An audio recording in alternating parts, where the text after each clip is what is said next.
we go. Game number 1 now. Looking at what Igor's been doing in gameplay for a while, my suspicion is that SANDBOX and his coach are going to plan to do 2 things. To cover Cycle, of course, yes, but also cover Royal Hogs. Royal Hog's Fireball bait has been one of Igor's go-to opening decks, so I would not be surprised, even though it's not his usual style to see SANDBOX maybe having a Mega Knight in here, but now that I see those 2 cards, might be going RG. I mean, they're both going Comfort, it looks like. Yeah, Mortar coming out right away. You see that when you see the Cannoneer and the Minions, of course, trying to get that Mortar cycle so you can get the Evo Mortar in cycle as soon as possible, and there's the RG. You see that with the Hunter. Hunter not really paired with much else out there in the world, so very excited to see the 2 guys play their 2 Comfort decks in game number 1. It's a great way to kind of pacify those nerves. And we'll see, yep, Evo Ghost.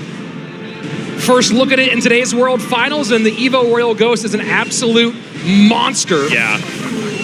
And I really enjoy this deck. I also really like the fact that recently things have changed in Clash Royale where you can have more than just one champion on the board. Obviously, the most recent placed champion is the one that has the ability. But this has made the Goblinstein come back into the meta a lot more. This has made Archer Queen pop back in. It's been really, really great to see multiple champions on the board and then watching the best in the world use that to their advantage. And a slight swerve here from Igor, as the ladder deck he's been playing was also a Mortar Miner deck, or we haven't seen a Miner yet, obviously. He was playing Mortar Miner Skelly King with Poison, also a Musketeer in that deck, so a little surprising to see maybe this adjustment, but also it's World Finals. You want to be less predictable. And with the Lightning in here, this is not my favorite matchup if I'm a Mortar player. You know, that Lightning is going to get a lot of value on the Mortar. Then you have to think about, well, how do I stop that RG? Well, if I'm able to get my Cannoneer down or my Cannon down off of its wheels. So there's just a lot here for Igor to think about when he talks about this first round matchup. Although, knowing he's going up against someone like SANDBOX, he was probably thinking about RG being a possibility. And there goes the Miner going to work on the Hunter, and the Fisherman is not going to get the Goblinstein that far away. The monster dies, but no ability usage here. And you have to use the arrows on that Evo Royal Ghost. Just does so much damage when it is not touched. And the good thing, though, when you talk about Igor's matchup are the Minions. The Minions are going to be really, really difficult to get to when you're talking about how SANDBOX is going to be able to break through. Minions are almost a free defense against RG a lot of the time, but if you have a Hunter plus an E-Spirit, the Hunter doesn't have to be too close as long as that E-Spirit jumps well. So there you can see right now, Minions on top of that RG. Doesn't have to spend any more. E-Spirit comes down, but Hunter's out of cycle. So you see a very, very clean defense from Igor. And that Fish Boy going down. Back to another one here in the middle. Miner to the outside. Monster pulled to the center.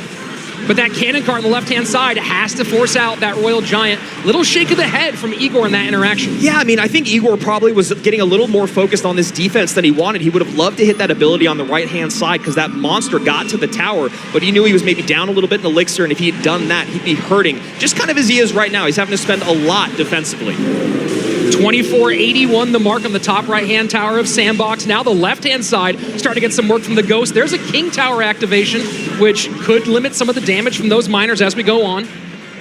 This deck that Igor is running a lot of times has lightning in it instead of arrows. Obviously, this is going to speed his cycle up a bit. We saw the arrows come out earlier to save that Royal Ghost Evo, but when you talk about the lightning, nice to clean up the Hunters. So Igor's just kind of have to pick and choose where he wants that spell value to come through as one of the first and second, maybe third. There it is. Third RG shot comes in. Now arrows come down. RG opposite lane. And SANDBOX has taken control of game number 1 with only 1 minute remaining. The risk-reward play does not pay off for Igor. Now, he might not have been able to get to that Mortar in time for the RG, decided to go to the right-hand side instead. But as we go into the triple elixir final minute here in a Mortar Miner deck, Igor is in a lot of trouble. Yeah, I mean, the thing is, you know, basically you're counting only on minor damage. You need that Mortar to defend. And then, like I said earlier, this deck runs lightning a lot. That lightning helps you take care of the Fish Boy. When you got that Goblin Monster coming across the bridge, if you can lightning the Fisherman as soon as he's dropped, then you can actually get damage on top of tower. Having arrows, you don't have that ability. Final 30 seconds, lots on the left-hand side.